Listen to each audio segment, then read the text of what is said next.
ఓం నమో నారాయణాయ నమశివాయ. మహాభారతంలో సభాపర్వం అండి. ఈ సభాపర్వంలో మన కృష్ణుడికి సంబంధించి బలరామకృష్ణ నుంచి వారి యొక్క జన్మ వృత్తాంతం, వాళ్ళు ఎదిగిన విధానం మొత్తం కూడా చెప్తున్నారు భీష్ముడు. ఇక కంసుడికి సంబంధించిన డిస్కస్ చేశాం కదా. ఏమని, కంసుని దగ్గర చిత్ర, కార్ముక, నిస్త్రింస, విమల, ప్రాసాలతో యుద్ధం చేసే పదాతి దళాలు కలవారు 1,00,00,000 మంది ఉన్నారు. బంగారు ధ్వజాలు గల రధికులై యుద్ధంలో వెనుదిరగని సూర్యులు ఆ కంసుని వద్ద 8 లక్షల మంది ఉన్నారు. బంగారు కక్షలు కలిగి యుద్ధంలో వెనుదిరగని 8 లక్షల ఏనుగులు ఆ కంసుని దగ్గర ఉన్నాయి. ఆ కంసుని దగ్గర ఉన్నటువంటి గజేంద్రాలు పర్వతాకారంలో ఉన్నాయి. అవి విచిత్రాలైనటువంటి ధ్వజ పతాకాలు కలిగి నిత్యం ఆనందంతో ఉండేవి.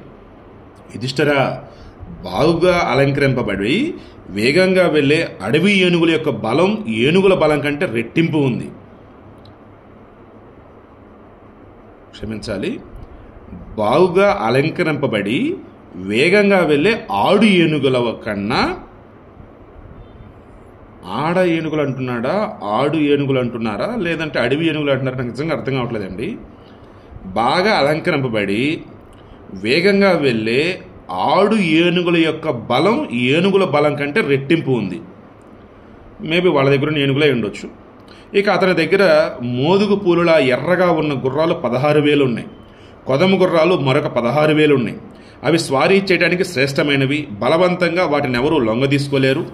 వాటినన్నింటిని కూడా కంసుని సోదరుడు సునాముడు నడిపిస్తాడు. కంసునితో సమానుడైనటువంటి సునాముడు ఎల్లప్పుడూ కంసుని రక్షణ చూస్తుంటాడు. అతని దగ్గర అన్ని వర్ణాలు కలిగినటువంటి గుర్రాలు మిశ్రగణం పేరుతో 60,000 వేరుగా ఉన్నాయి. కంసునితో జరగబోయే యుద్ధం ఒక భయంకరమైనటువంటి నదిలా ఉంది. అది కంసుని యొక్క రోషమనే మహావేగం గలది. ధ్వజాలనే నదీ తీర వృక్షాలు గలది. మదించిన ఏనుగులనే ముసళ్ళ గలది. యముని ఆధీనంలో ప్రవహిస్తున్నది. శస్త్ర సముదాయం అనే పెద్ద నురుగు కలది. గుర్రాల వేగం అనే మహాబలం గలది. గదలు, పరిగులు అనే పాటిన మత్స్యాల గలది. వివిధ కవచాలనే నాచు కలిగినది. సో కంసునితో జరగబోయే యుద్ధం ఒక భయంకరమైన నదిలా ఉంది. ఇక రథాలు, ఏనుగులనే పెద్ద సుడులు గలది. అనేక విధాలైన రక్తాలనే బురద కలది. విచిత్రాలైన ధనస్సులనే తరంగాల కలది.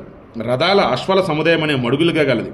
అంటే కంసుని యొక్క సైన్యం ఎలా ఉంది ఏంటన్నప్పుడు మొత్తం కూడా ఒక ప్రకృతికి సంబంధించి కంపేర్ చేస్తూ చెప్తున్నారు. సైనికులు అటు ఇటు తిరుగుతూ చేసే ధ్వని యుద్ధంలో భయంకరంగా నదీ ప్రవాహ ఘోషలా ఉంది. నారాయణుడు తప్ప వేరెవరూ కంసుని చంపగలరు. సో నారాయణుడు తప్ప, విష్ణుమూర్తి తప్ప కంసునికి ఎవరూ చంపలేరు. పెనుగాలి దట్టమైన మేఘాలను చల్లాచెదురు చేసినట్టు శ్రీకృష్ణుడు ఇంద్రుని రథంలో ఉండి కంసుని సేనలన్నింటినీ కూడా సంహరించాడు. సభలో అమాత్యులతో తన వంశీలతో కూడి ఉన్నటువంటి కంసుని శ్రీకృష్ణుడు సంహరించి స్నేహితురాండ్రతో ఉన్నటువంటి పూజ్యులగు దేవకిని గౌరవించాడు. కృష్ణుడు యశోదకు, రోహిణికి మరల నమస్కరించి ఉగ్రసేనుని రాజుగా అభిషిక్తుని చేశాడు. ఉపేంద్రుడైనటువంటి శ్రీకృష్ణ భగవానుని యదుముఖ్యులంతా కూడా పూజించారు. అనంతరం సరస్వతీ నది తీరంలో రాజులందరితో కూడా కలిసి వస్తున్నటువంటి జరాసంధుని పురుషోత్తముడైనటువంటి శ్రీకృష్ణుడు జయించాడు. యాదవులందరికీ ఆనందం కలిగించిన శ్రీకృష్ణుడు సోనసేన పురాన్ని విడిచిపెట్టి ద్వారకకు వచ్చాడు.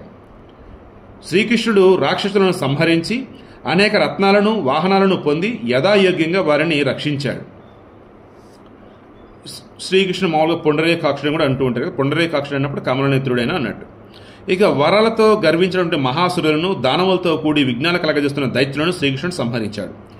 దేవతాగణాలకు కూడా భయంకరుడై నరకుడనే రాక్షసుడు విఘ్నాలు కలుగజేశాడు. అతని ప్రభావం గురించి మీకు తెలుసు. అతడు సర్వదేవాసురులకు యముని లాంటివాడు. మనుషులకు, ఋషులకు విరోధంగా ప్రవర్తించేవాడు. శత్రు దుర్భేద్యమైనటువంటి మూర్తిలింగ రూపమైనటువంటి గుహను భూమిలో నిర్మించుకుని అందులో ఉండేవాడు. నరకాసురుణ్ణి భౌముడని కూడా అంటారు. అతడు ఏనుగు రూపంలో త్వష్ణ యొక్క కూతురు కశేరువును చేపట్టాడు. ఆమె చాలా అందమైంది, 14 సంవత్సరాల ప్రాయం గలది. అంటే కంసుడు అయిపోయి నరకాసురుడిని సంబంధించి వధ దానికి చెప్తున్నారు. నరకుడు ప్రాగ్జ్యోతిష్యపురాన్ని పాలించేవాడు. అతనికి దుఃఖం కానీ, భయం కానీ, బాధలు కానీ లేవు. అతడు కశేరువును బలవంతంగా చేపట్టి తన పురానికి ఎత్తుకుని వచ్చాడు. ఆమెతో ఇలా అన్నాడు: దేవి, దేవతల దగ్గర, మనుషుల దగ్గర ఉన్న వివిధ రత్నాలన్నింటినీ కూడా, ఈ భూమి మీద సముద్రాల్లోనూ ఉన్న సంపదలను ఈ రోజు నుండి దైత్యులు, దానవులు, సర్వ రాక్షసులు నీకు బహుమానంగా ఇస్తారు. భరతనందన, ఈ విధంగా ఎన్నో ఉత్తమ రత్నాలు, శ్రీరత్నాలను కూడా నరకుడు ఎత్తుకుని వచ్చున్నాడు. ఎవరి కోసం?